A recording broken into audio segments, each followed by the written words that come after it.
Test ক্যারিয়ারের দ্বিতীয় সেঞ্চুরিটা সর্বোচ্চ ইনিংসে রূপান্তর করেছেন মাহমুদুল হাসান জয়। বাংলাদেশ ওপেনারের টেস্টে আগের সর্বোচ্চ ছিল 137 রান। আয়ারল্যান্ডের বিপক্ষে প্রথম টেস্টের প্রথম ইনিংসে 169 রানে অপরাজিত আছেন তিনি। তার সঙ্গী মোমিনুল অপেক্ষায় শতক হাঁকানোর 124 বলে 80 রান করে দিন শেষ করেছেন তিনি। বুধবার দ্বিতীয় দিন শেষে বাংলাদেশের সংগ্রহ 1 উইকেটে 338 রান, লিড পেয়েছেন 52 রানের। নিজেদের টেস্ট ইতিহাসে দ্বিতীয়বার এক ইনিংসে বাংলাদেশের প্রথম 3 ব্যাটসম্যান 50 পেলেন।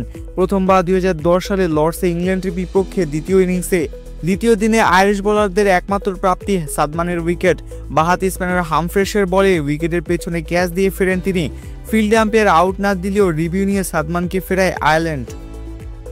এর আগে দ্বিতীয় দিনে দুর্দান্ত শুরু বাংলাদেশের বোলারদের। টাইগার বোলারদের দারুণ বোলিংয়ে মাত্র 14 বলে টিকতে পারে আয়ারল্যান্ড।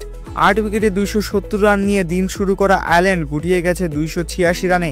তাইজুলের পর উইকেট পান হাসান মাহমুদ। শেষ ব্যাটসম্যান হিসেবে 31 রানে আউট হয়েছেন মাকাথ্রি। 3 উইকেট নিয়ে বাংলাদেশের সেরা বোলার মেহেদী হাসান মিরাজ। 2 উইকেট নিয়ে অভিষিক্ত বাঁহাতি স্পিনার হাসান মুরাদ, পেসার হাসান মাহমুদ ও তাইজুল ইসলাম।